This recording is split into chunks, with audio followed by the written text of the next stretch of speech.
If your team feels comfortable coming to you with every emergency and not making the decision to solve things themselves, we need to leverage more to your team and get them to truly start to lead the business, because that is you being an operator. When you make it that comfortable for your team to come to you with all these problems, then you're creating a codependency and you will never get out of the operator mode and into being a true owner. Welcome to Leading with Force, the podcast where we help you grow your business and lead your people with passion and purpose. I'm Brian Force. I appreciate you joining me for this episode. Let's dive in. Hey everyone, thank you for joining me for another episode. I really appreciate you being here. If you're getting value from this podcast or channel, I would really appreciate it if you would like or share or subscribe. Tell somebody about the show. It really helps me with my mission to reach as many people as possible. And while you're at it, if you haven't already, check out brianforce.com and sign up for our weekly newsletter. I spend a lot of time really hammering out actionable guidance and insights that you can implement in your business right now. So check out brianforce.com, subscribe to the newsletter, and please like, share, subscribe. That's enough for the PSAs. Let's get back to the episode. I'm going to go out on a limb here, and I am going to say that every single entrepreneur shares a common goal. We all want to accomplish the exact same thing in whatever business we're in, whatever journey we're on. We really have one common goal. Entrepreneurs want to build a business that can run without their day-to-day involvement, without them being hands-on and having a piece of every part of the pie and having to do something every single day to move the business forward. No matter what business you're in, this is why we get into business for ourselves, for freedom, that magical, mystical word freedom, where we get to enjoy the lives that we're building and not have to be so hands-on and in the trenches every single day.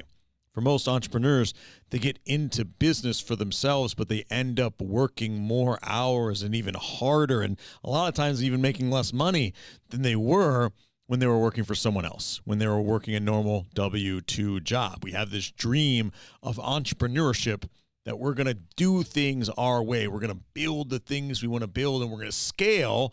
And then when we scale, we're going to make more money. We're going to do less work, and we're going to really live a beautiful, wonderful life of freedom and peace of mind. And it's totally possible, by the way.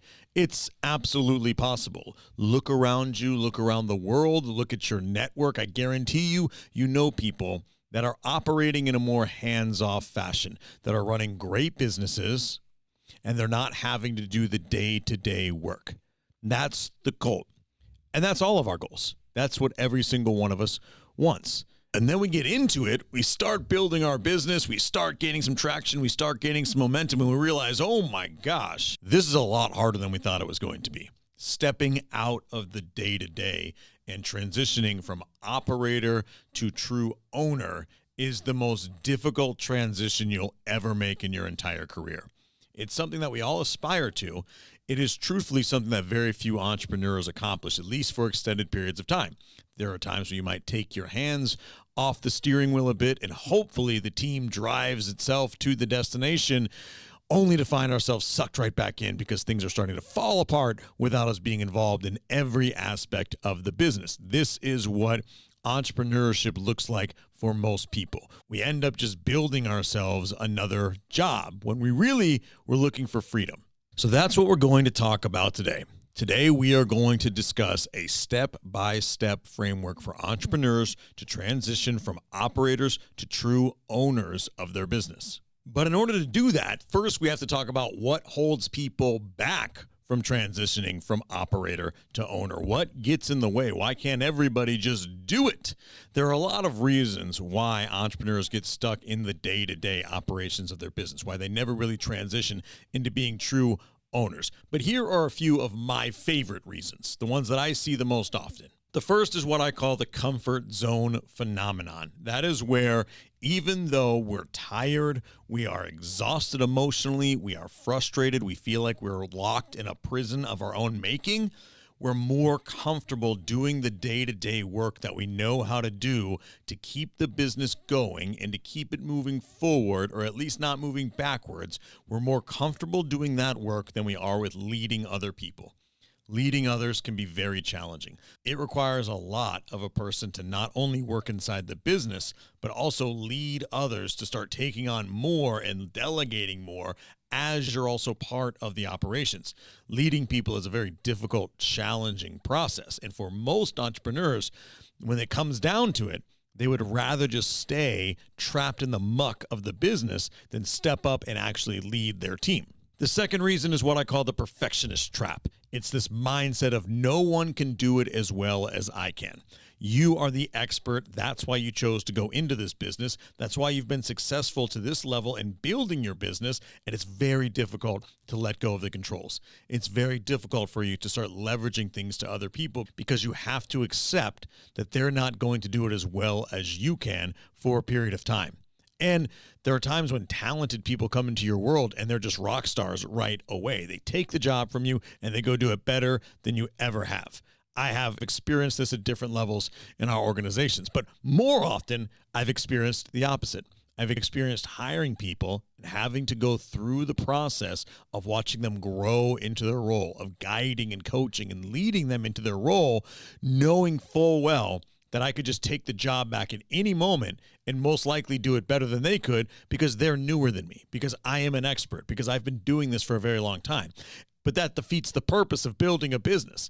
That's just me building a job for myself. If I refuse to let things go, I'll always be in the business. I'll never be working on the business. And so the perfectionist trap is one of the most difficult to overcome, because even when you find the right people, there's a ramping up period where you're going to have to be okay with them performing at a level that is increasingly getting better, but it's not as good as if you were to do it yourself. The next thing that holds entrepreneurs back from truly transitioning into owners is the fear of losing control of their business.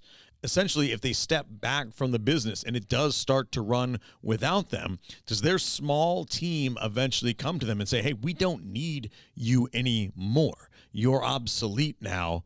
We're going to go start our own business without you. And this is a common fear among entrepreneurs, is that they will become obsolete or they'll lose control of their business. And if they run a small business, a small team, that team will no longer need them.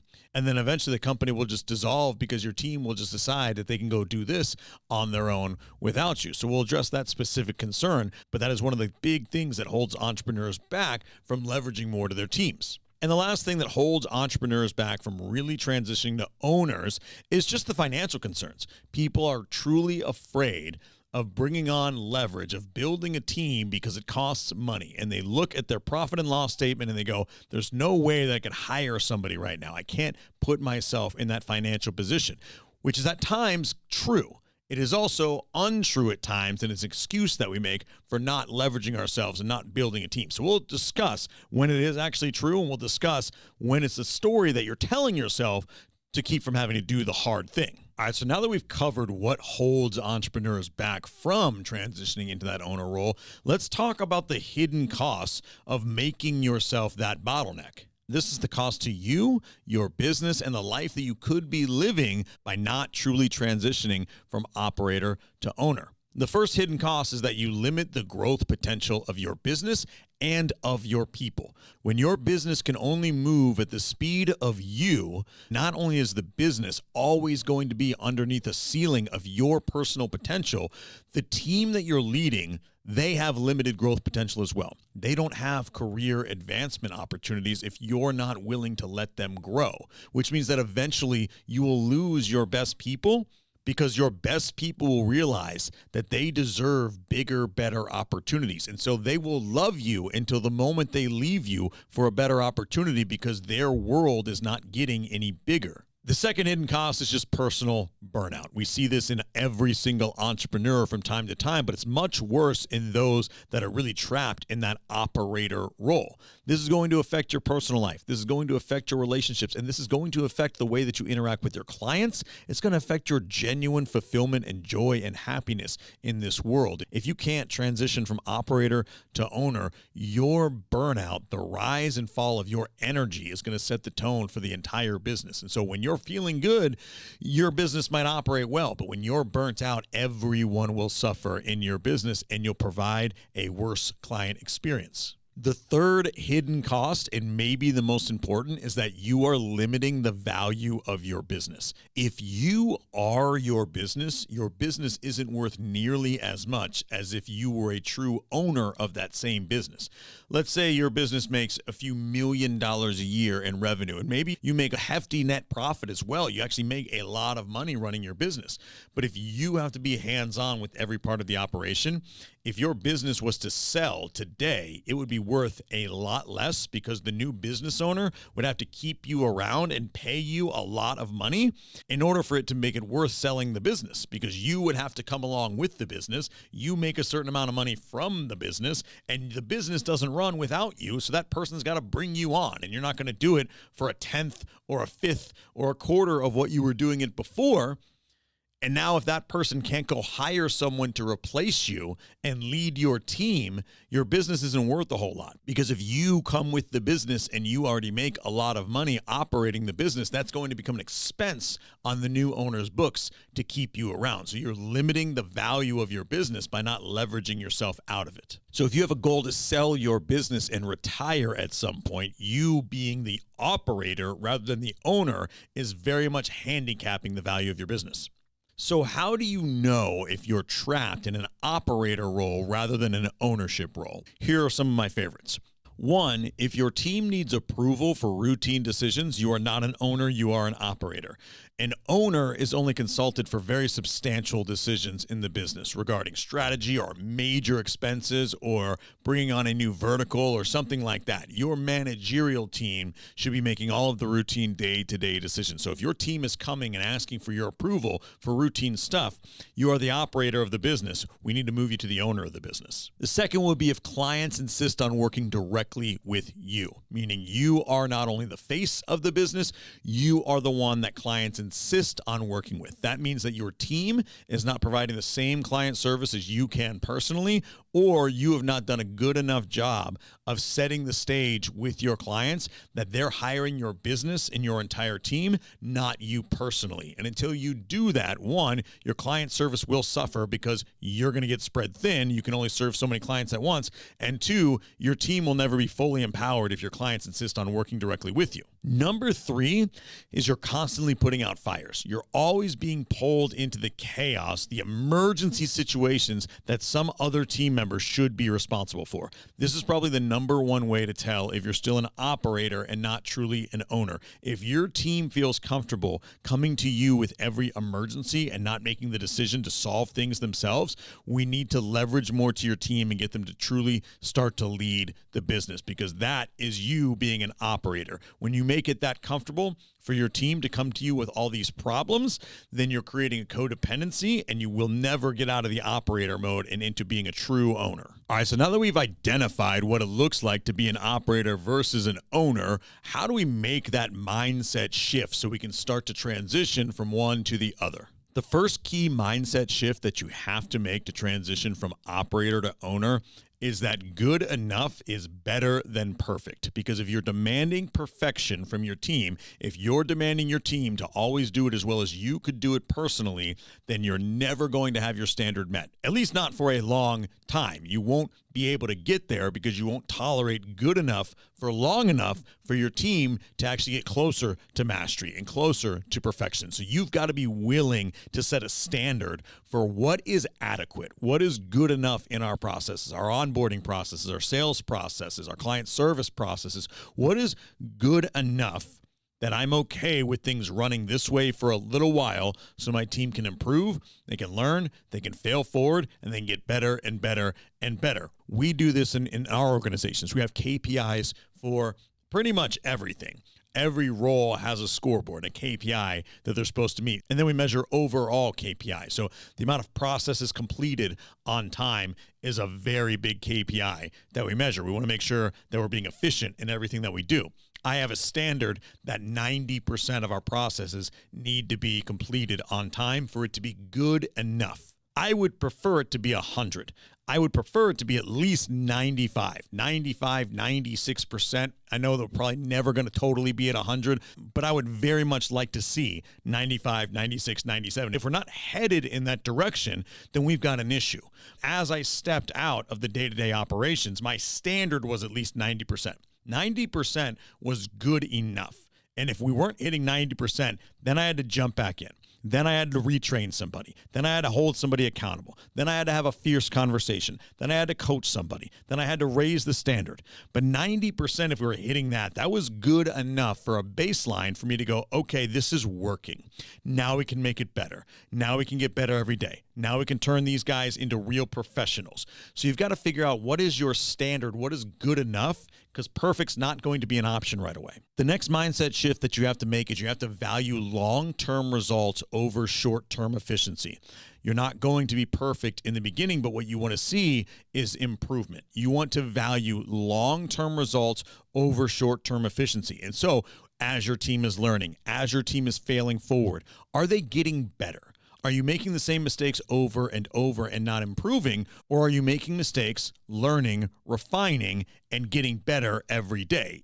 If that's the case, then while we may have miles to go, I value the long-term result over the short-term efficiency. All I want to see is that you're doing it good enough to pass the standard and you're getting better. If those two things are true, then I know long-term you're going to be very good. And the last mindset shift you have to make is about your role. You've got to start to view your role as developing people and developing processes, not doing sales, not doing client service, not doing the day-to-day. Your role in the business is to develop people and to develop processes and help your people develop processes on their own after a while. And so the way to do this is you need to start to challenge yourself to not be the one to take the action in the business. Whenever something needs to be done, you need to get in the disciplined mindset of saying, what role needs to be responsible for this and what resources do they need to get it done?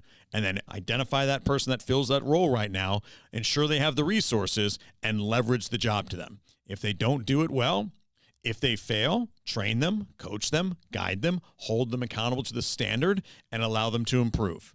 And do that over and over until you identify, do you even have the right people? Do I need to get new people? Or are they learning? Are they growing? Are they getting better? Force yourself to not take the action. Force yourself to develop the person who is taking the action. This is going to be very difficult on chaotic days in your business, days where it just feels like there's a million things happening. You just need to dive in, fix it, take everyone's job back, do it yourself. This is going to be very challenging for you, and it's probably the most important part of this entire process. You absolutely have to get used to identifying the role, who fills that role, do they have the tools, what's the standard, allow them to go do it.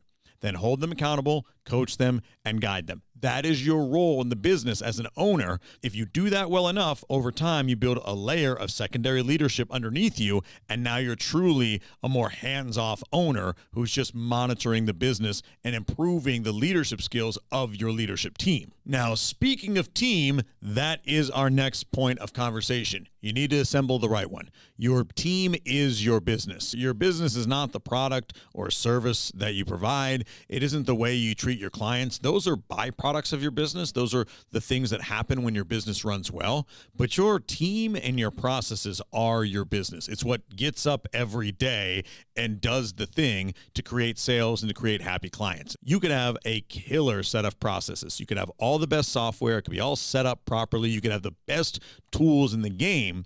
But if you don't have the right people working them, your business is not going to go very far. Just like any sport, you could give the most expensive first-class golf equipment to somebody who's never played golf before, and it's not going to make them any better. You could give a really good golfer subpar equipment, and they're still going to play a great round of golf because it's about the person. When you find the right people on your team to work in the right roles or sit in the right seats on the bus, as we say, then they're going to do very well if you lead them well. So finding the right people is absolutely crucial in your business. And you need to start to find the right people by figuring out what people you're looking for in the first place. This is coming up with your organizational chart.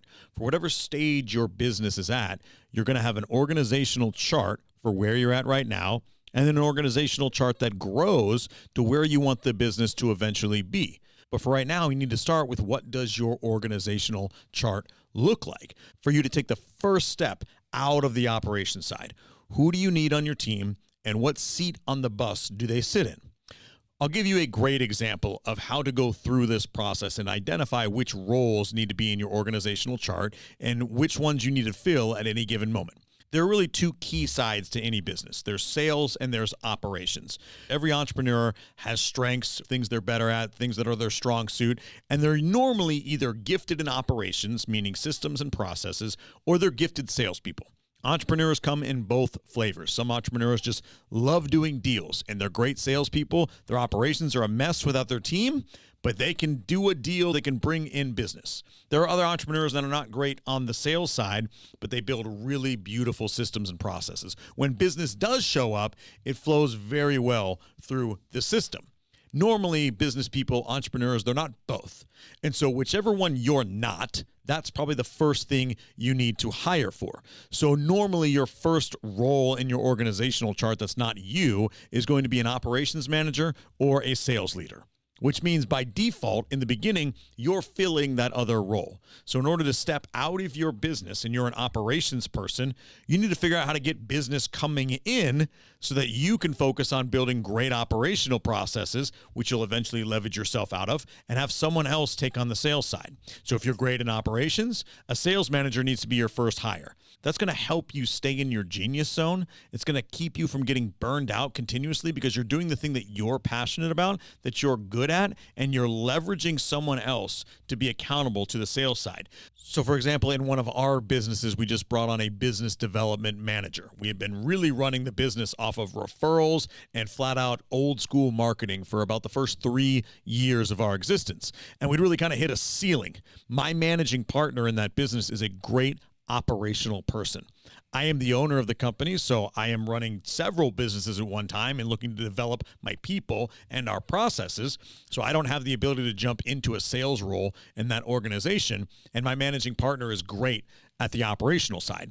So we brought on a business development manager. That's a sales leader who's solely in charge of driving new business into the company. If I had asked my managing partner to take on that sales role, it wouldn't have been a fit. She would have been extraordinarily stressed out.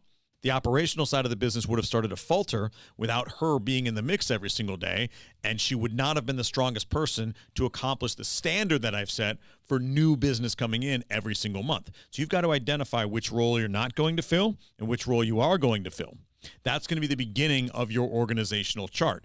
And now as your business grows, because that dynamic is succeeding, you need to start to build out the rest of your chart. Who else works beneath you on the operational side? As your business grows, who replaces you in that role so that you can elevate to the next level of leadership and take one slow, deliberate, methodical step out of the operational side of the business? So sitting down and identifying your current organizational chart, who needs to be in what seat, and then what the organizational chart needs to look like whenever you get to your next level of goals, whether that's your 1 year, 3 year, 5 year, or ultimate goal for your business, you need to build out what that chart is going to look like so that you have a roadmap of the team that you're building, and then you'll be able to hire the right people to fill all those seats on the bus.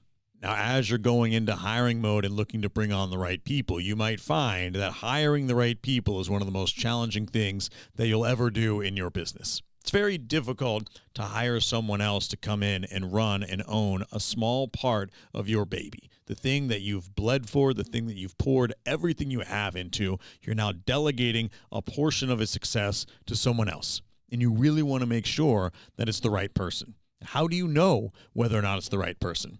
Well, the reality is, to some extent, you don't. Not until they really get into it. You can do your best, and there are a lot of ways to do your best, but you'll never fully know if someone is the right person until they get into the role and they start performing. That is why I very much like the mantra and stick to it: slow to hire, quick to fire, unfortunately, because you can take all the time in the world interviewing and interviewing and interviewing, but until somebody gets into the throes of the day-to-day of your business, you never quite know how they're going to perform. I have interviewed people that I thought for sure were going to be A-plus players right out of the gate. They struggled mightily, and within 30 days, I knew they were not a fit for our business. I've also been wildly surprised by bringing on people that we put in sort of lower roles on the totem pole, more entry-level positions, and they ended up being massive performers and completely blowing me away when I figured that this would be a role that would have a lot of churn because it was difficult to find the right person for that role. I've been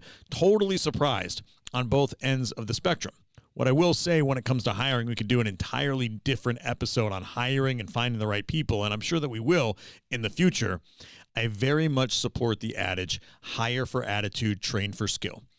You can train people if you hire someone with the right attributes, meaning if you're hiring an operations person, they need to have worked in operations before, have a solid track record, know how to use your tech stack, right? Like, obviously still try to find a personality fit, try to find the right person with the right skill set, but you don't even know if the right person with the right skill set is going to be the right person. They're going to perform up to standards, but you do know what their attitude is like. You listen to their stories around their past roles and their wins and their losses and their questions and their curiosity and their takeaways, and you can identify, is this person a legitimate team player? Is this person a leader? Is this person going to own the role, or are they going to give it back to me? Those are the types of questions that you want to be asking yourself and thinking about when you're doing interviews. And that's why I do tend to hire slowly.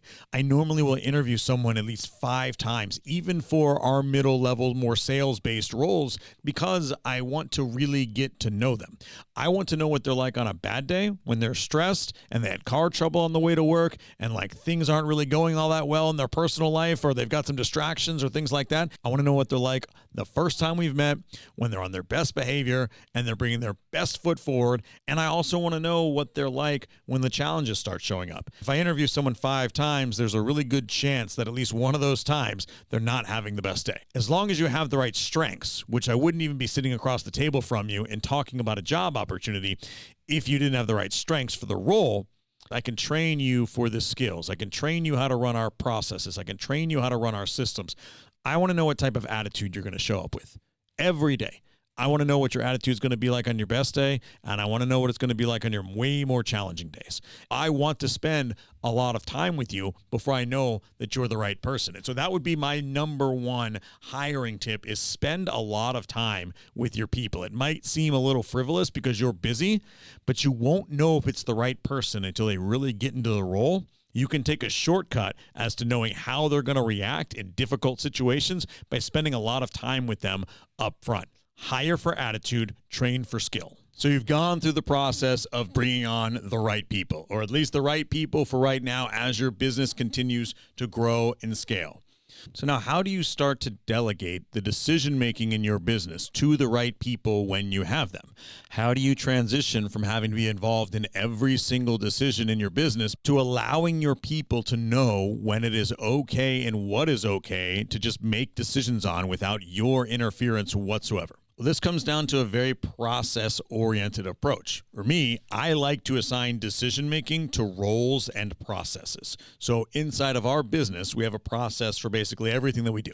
Like I said, client onboarding, sales, outbound marketing. There's a process, there's a way that we do everything, right? So one of our marketing approaches is events. Our business development manager plans all of our events. That's how we grow our network and we generate more business.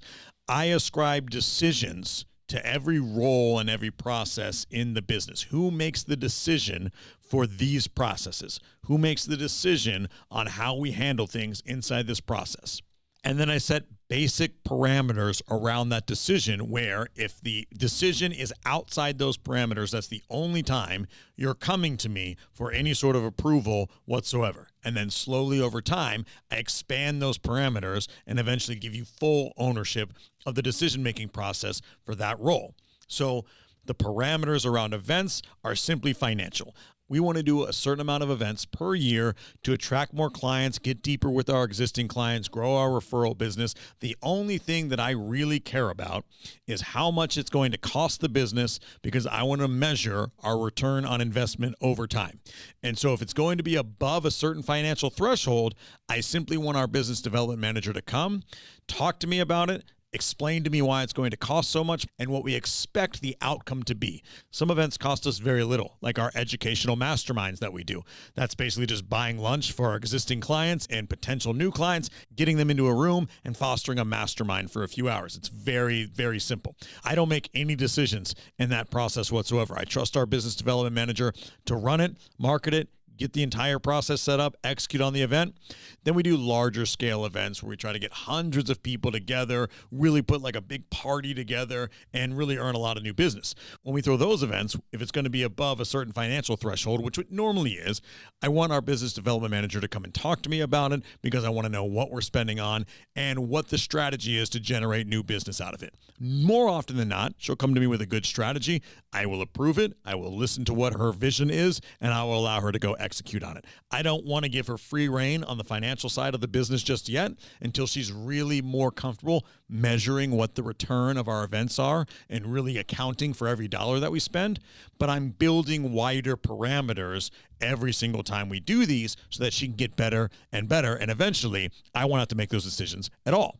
And so you need to ascribe the decision-making parameters in your business to different roles and make them wide enough that your people can act autonomously to an extent and only come to you if the decision absolutely has to be made by you at this point in the business. And then once that decision is made, you want to discuss that decision with whoever fills that role and make it a coaching conversation. Talk about why you're making this decision, guide them to understand your logic and reasoning, and use that as wisdom that you're now transferring to them so that they can start to make those decisions on their own in the future. Don't just make decisions in a silo. Discuss the decisions that you've made with your team as you're making them so that they can learn from your decisions and then start to make them themselves. And then you can slowly start to transition out of that decision-making process altogether. A really good 3-tiered approach to the decision-making delegation would look something like this. Decisions that team members can make independently are just day-to-day decisions that are within those parameters for every process. They don't need to come to you for approval on it. It's just the day-to-day arduous stuff that your team does. You don't need to be dragged into any of that at all. Then there are decisions that I think need to require notification and or consultation, which would be something like we are bringing on a new client that has a complex setup and we're going to need to operate outside of our normal systems. And since we're doing that, I'm notifying you, and my expectation would be, here is how I'm going to keep this from impacting the other departments. I'm going to onboard them differently, but I'm also setting up our other departments for success by taking these approaches. I'm fine if you've already made that decision and you're informing me of it, because I want to give you feedback on it. I want to measure if it's working or not. I don't want you to come to me for approval on that. I want you to notify me that you're doing it, because if our processes start to break down, I don't want to be in the dark as to why that's happening. I want to be able to look at you and go, hey, whatever you did, it's not working. Let's go and fix it now. I don't want that to be the first time that I'm finding out that you did something outside of our normal scope. I would like you to notify me so that I can give you feedback on it and essentially consult with you on it. And we can use it as a coaching moment and maybe build something that we end up using permanently. Then there are decisions that always require approval. Those are going to be mostly your major financial decisions. Really, 2 types of decisions, I should say, require my approval. Major financial decisions and letting a client go. If there's an issue that we have with a particular client that we're serving and we no longer feel like we're the best fit for that client, then I want you to come to me, explain the situation. I want to seek first to understand, learn what we could have done better, and then learn if we are still a fit for their business. And I want to be the one that gives you approval to say, that is totally fine. Let's go ahead and part ways with this client. So those are really the only 2 things that I need to give people approval for in my business currently. And eventually, I'd like to get out of those as well. That's when you get to real, true ownership mode, is when you eventually bring on your executive leadership team, and they're the ones making even the financial decisions. In order to really empower your team to go and make those decisions, you have to have a way of measuring, are they making the right decisions? So this is where you have to have accountability and standards for every part of your business. Every role in your business, I've talked about this ad nauseum, every role in your business needs to have a scorecard, which is the most important KPI for that role. So again, for our business development manager, her major KPI is how much new business is she bringing in every single month. Everything else is kind of irrelevant as long as she's hitting her KPI and winning on the scoreboard and bringing in enough new business every single month. For our operations people, it's the amount of processes completed on time. You can develop a scoreboard, a KPI for every single role in your business. And you need to, because as you transition from operator to owner, you need to be able to look at your business every day and say, we are either winning or we are losing. And these are the areas in which you're winning. These are the areas in which we're losing. So for our property management company, for example, if we are bringing in enough new clients every single month, we are winning on the sales side. If we're not processing applications very quickly and we're not hitting our standard of getting 90% or more of those done on time, we're losing on the operations side. And whoever's making the decisions over here, I need to coach this person. I need to find out what's going wrong and why their decision making has come up short on the scoreboard. You need to know whether or not you're winning or losing. Before you empower your team to start making decisions, you need to have a standard. You need to have a way of tracking that standard so that when they go and start making those decisions, you know whether or not your business is headed in the right direction. Because unfortunately, feedback loops can take time to really give you the relevant information if you don't have a scoreboard. And so your business could be making the wrong decisions for a while, and then when it shows up in your bank account, that's really the first time you realize that you're headed in the wrong direction. And then you've really got to steer the ship and get it back pointed in the right direction, and that takes a lot of time. That could be really hard if you've been headed in the wrong direction for a substantial period of time. So make sure that you have a scoreboard for every role in your business so that when your people are empowered to make decisions, you know whether or not it's showing up properly on the scoreboard. And the last piece of this framework really comes down to your accountability. If you want to transition from operator to true ownership role, you need to hold yourself accountable by giving yourself a stepping out timeline. Whether it's 90 days, whether it's a year, whether it's 5 years. If you run a pretty complex business and you've really got to build some infrastructure and you've really got to step back slowly, whatever it is, you have to build that timeline up front. Your goal is to transition from operator to owner and protect the integrity of what your business does. That's how you're going to give yourself the life of freedom that you truly want. It's not just stepping out of your business, but stepping out of your business in a way where it continues to run at a high enough level without you being involved. And then it continues to get better and better and better. You need to hold yourself accountable to what that timeline looks like. That's going to spur you forward every day to finding the right people, training and coaching them, setting the standard, holding them accountable to the scoreboard. If you don't have a timeline, you're just going to do what most entrepreneurs do and just put it in the someday bucket. Someday you're going to find the right person. Someday you're going to leverage. Someday you're going to empower others to make decisions. But right now, today is busy. It's chaos around here. I have to do it all myself. And then the next 15 years will go by and you'll be saying that same thing. So put it on a timeline. Make sure that you have a timeline for when you're going to step out of each part of your business and hold yourself accountable to it. If you don't already have a coach, you need a coach, and that coach needs to know your step out plan. That coach needs to know your step out timeline because your coach is going to hold you accountable to the things that you need to do to meet the milestones on your step out plan. So don't let everything else you're doing be in vain. Don't go halfway in and then stop. Don't dilly-dally around. Do what you did to get here, and that is be disciplined and be committed to growing your business. Be disciplined and committed to your step out timeline and hold yourself accountable to meeting those milestones along the way. All right, so as we wrap up here, let's recap a little bit. There are a lot of reasons that entrepreneurs make excuses for not leveraging, not delegating, not bringing on the right people, and not transitioning from owner to operator. It's not the right time. They won't do it as good as me. I can't afford it, so on and so forth. The truth is, you can't afford not to bring on the right people. If you are hiring slowly, firing quickly if it's not the right person, you're not bringing on somebody for an entire year's worth of salary only to find out that they're not the right person. What you're really risking is 30 days of working with the wrong person. Your business can probably afford 30 days of salary to find out that you didn't have the right person. So I want you to think about it in that frame of mind. If you're thinking, I can't afford this right now, I don't want you to think about, oh, it's an $80,000 a year job I've got to bring on. I don't have that in the bank right now. Really, it's 30 days to discover whether or not you have the right person. Then you'll know, and once you know, that person will be worth every single penny. So I just want you to dispel that belief in your head that you can't afford it. You absolutely can. And there are many other reasons that entrepreneurs don't move from operator to owner. If you do want to move from operator to owner, and I know you do, then you need to build your organizational chart. You need to figure out which role is yours currently, what role will be yours next, and how you find the right people to fill every seat on the bus. Then you need to hire slowly, hold people accountable to a standard, figure out what is good enough, and make sure that you're improving past good enough. You need to become a coach, allow people to make decisions. Remember that your role is to develop people and develop processes, not to bail people out and take their decision-making power back.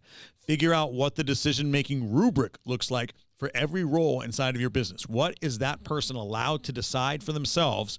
What do they need to notify you about? And what do they need approval for? And then once you do that, you need to give yourself a hard step back timeline that you're accountable to, delegating one thing at a time to your team until your primary role is simply to lead your people. That's how you build a great team. That's how you transition from owner to operator. I'd love to hear the feedback on what you got out of this episode and what you're going to go implement in your business right now. So drop a comment, get in touch with me. If you haven't already, go subscribe to our newsletter at brianforce.com. Please share this episode with somebody that you may know that could use this message. I really appreciate you joining me for another episode. I look forward to talking to you soon. Thanks again for joining me for another episode of Leading with Force. If you found this episode valuable, please consider subscribing to our channel and leaving us a review. And then head on over to brianforce.com and sign up for our newsletter, where we bring you all sorts of guidance on how to build your business, grow and scale, and lead your people with purpose. Thank you again for listening, and we'll see you next time.